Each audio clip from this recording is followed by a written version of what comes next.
기하학이 흘러온 역사를 한번 풀어볼까요?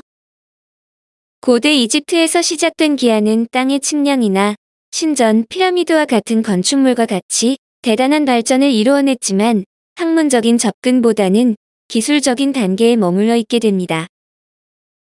문명 발전의 축이 고대 이집트에서 고대 그리스로 이동하면서 현실적인 목적으로 사용되었던 기하를 고대 그리스에서는 이를 바탕으로 이론화하고 이상화하여 기하학이라는 학문과 철학으로 발전시키게 됩니다.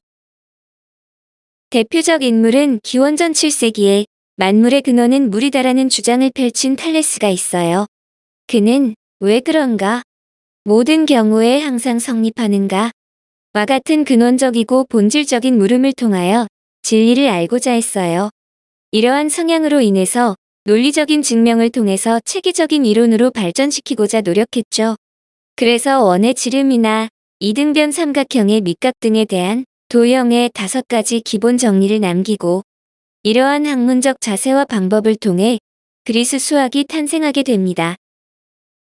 탈레스 이후 기원전 6세기에 만물은 수로 이루어져 있다고 주장한 피타고라스가 등장하게 돼요.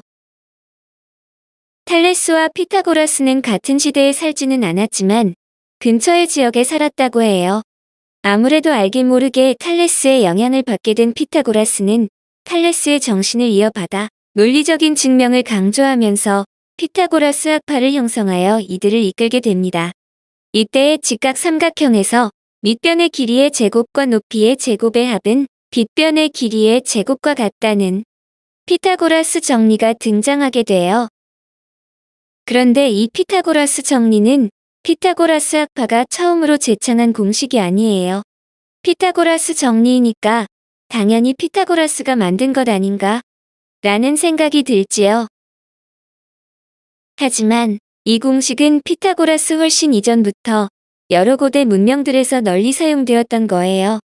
농경지를 정리하거나 건축물을 만들 때 안정되고 완벽한 직각을 만들기 위하여 피타고라스 정리를 일찍부터 사용해왔던 거예요. 그렇지만 이 공식을 피타고라스 정리라고 후대에 이름을 붙인 이유는 피타고라스 학파에서 처음으로 이 공식을 논리적인 증명을 통하여 세상에 알리게 되었으므로 이를 기념하기 위하여 붙여준 거예요. 피타고라스에 관한 이야기는 다음에 할 기회가 있을 거니까 지금은 여기까지만 할게요. 피타고라스 이후 약 300년이 지나서 기하학의 아버지라 불리는 유클리드가 등장하게 돼요.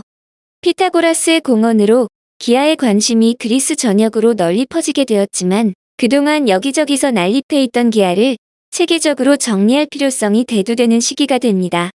이 시대적 요구 사항에 맞추어 등장한 인물이 유클리드예요.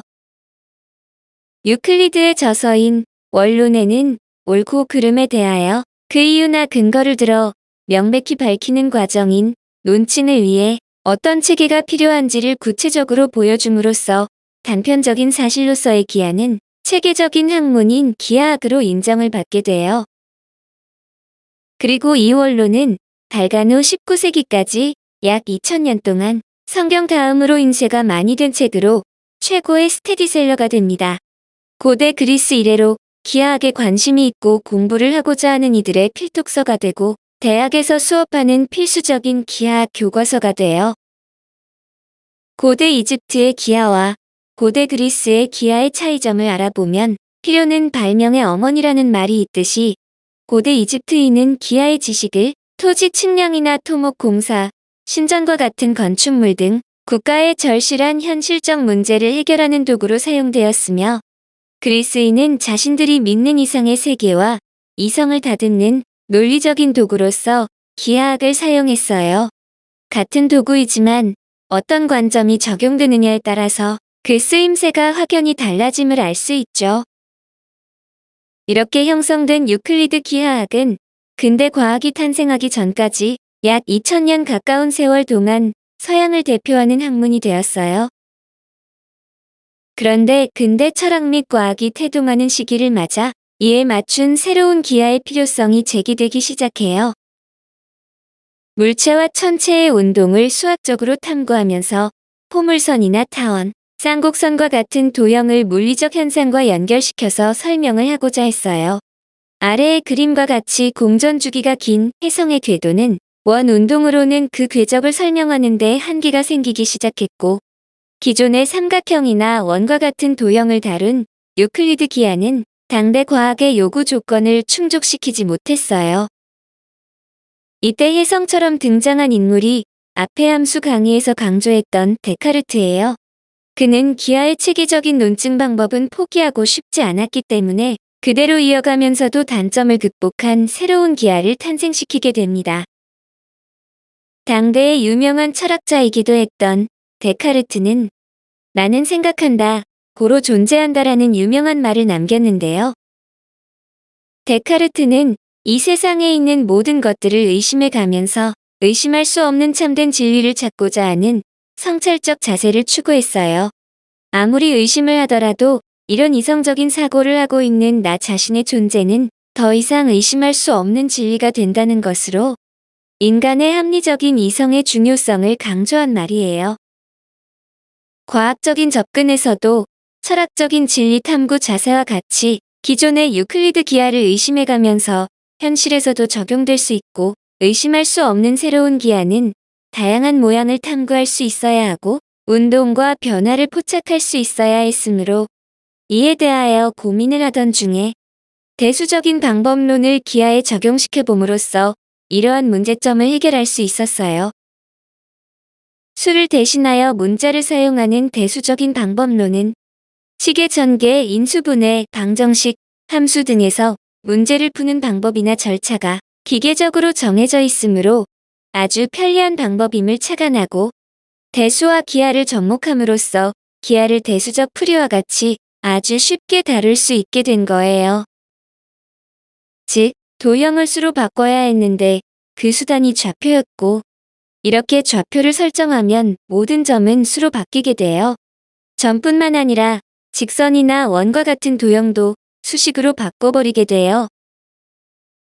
평면 위에 놓여있는 직선도 좌표 평면 위로 올리면 이 직선은 y는 2x와 같이 1차 함수가 되고, 도형인 원을 좌표 평면 위에 올리면 다음과 같은 원의 방정식이 되며, 도형인 포물선을 좌표 평면 위에 올리면 다음과 같은 2차 함수가 돼요. 이와 같이 도형들을 대수적으로 접근할 수 있는 길이 열리게 된 겁니다. 대수학과 기하학을 결합시킨 해석 기하학이 등장하게 되면서 새로운 수학의 물꼬를 트게 해주었으며, 그 영향력은 오늘날에도 여전히 빛을 발하고 있어요. 그래서 그 당시 사람들은 데카르트가 대수와 기하 사이의 운하를 만들었다는 표현으로 극찬을 했어요. 데카르트 이후 약 200년 동안 해석 기하학이 쭉 발전을 해오다가 19세기에 들어 기하와 공간이 결합하면서 다시 한번 기하학의 변화의 바람이 불기 시작해요. 유클리드 이후 약 2000년 동안 평행선의 공리는 논란의 중심에 서 있었어요. 평행선은 하나만 그을 수 있다는 공리가 과연 공리인가? 아니면 증명해야 할 정리인가라는 논란이었어요. 그러다가 19세기에 와서 평행선 공리에 대한 결론이 제시되어 평행선은 꼭 하나여야만 하는 것은 아니다. 즉, 공간의 형태에 따라 평행선의 개수가 달라질 수 있다는 거예요. 이는 19세기 독일의 수학자 리만이 기하와 공간이 결합되어 이전의 유클리드 기하와 다른 새로운 기하를 발표하면서 비유클리드 기하가 탄생하게 됩니다. 기하와 공간이 결합되면서 공간의 휘어진 정도를 기준으로 한 공률을 통해 비유클리드 기하를 분류할 수 있어요. 공률이 0인 평평한 공간은 우리가 일반적으로 다루는 도형들이 존재하는 유클리드 기하의 세계가 되며, 여기서는 주어진 빨간 직선에 대하여 평행한 직선은 한 가지 모양의 종류만 존재하게 돼요. 공률이 양수인 마치 구와 같은 볼록한 공간에서는 주어진 빨간 직선에 대하여 평행한 직선은 존재하지 않아요. 왜냐하면 가까운 지점에서는 빨간 직선과 평행하게 보일지라도 이와 같이 볼록한 공간에서는 두 직선이 서로 만나게 되므로 평행할 수가 없어요.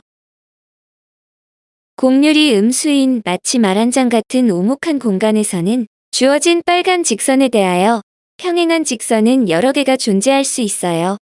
왜냐하면 빨간 직선과 만나지 않으면 이와 평행한 직선이 되므로 공간의 비틀어진 모양에 따라 여러 가지 종류의 평행선이 존재할 수 있으니까요. 또한 곡률이 0인 평평한 공간에서는 유클리드 기하에 의해 삼각형의 내각의 총합은 항상 180도가 되어야 하지만 비유클리드 기하에서는 이것도 달라져요. 아래 그림과 같이 볼록한 공간에서는 삼각형의 내각의 총합은 180도보다 크게 되고 반대로 오목한 공간에서는 삼각형의 내각의 총합은 180도보다 작아져요. 참고로 우리가 생활하는 공간은 좁게는 평평한 곡률을 가질 것이라고 생각하지만 사실은 전지구적인 관점에서 볼록한 공간에 살고 있다고 할 수 있겠죠. 그래서 평면지도 위에 직각 삼각형이 되는 세 지점을 정하여 실제의 거리를 측정하여 보면 직각 삼각형에서 성립하는 피타고라스 정리가 성립하지 않는다는 것을 알 수 있어요. 왜냐하면 지구는 평평한 공간이 아니라 볼록한 공간에 존재하니까요. 각 공간의 종류에 따라 평행선의 개수와 삼각형의 내각의 합을 다음과 같이 표로 정리해 볼게요. 평평한 공간에서 평행선의 개수는 반드시 1개이고 볼록한 공간에서는 0개, 오목한 공간에서는 2개 이상이 될 수 있으며 삼각형의 내각의 합도 평평한 공간에서는 180도이고 볼록한 공간에서는 180도보다 크며 오목한 공간에서는 180도보다 작아지게 됩니다. 리만은 기하를 현실적인 공간에만 한정하지 않고 이를 분리하여 수학을 현실적인 울타리에서 벗어나게 해주었어요. 현대에서는 사람의 머릿속에 상상으로 존재하던 기하의 세계를 발전된 컴퓨터의 빠른 처리 능력과 뛰어난 그래픽의 지원으로 실제처럼 눈앞에 펼쳐 보임으로써 기하 연구의 영역이 끊임없이 확장되고 있어요.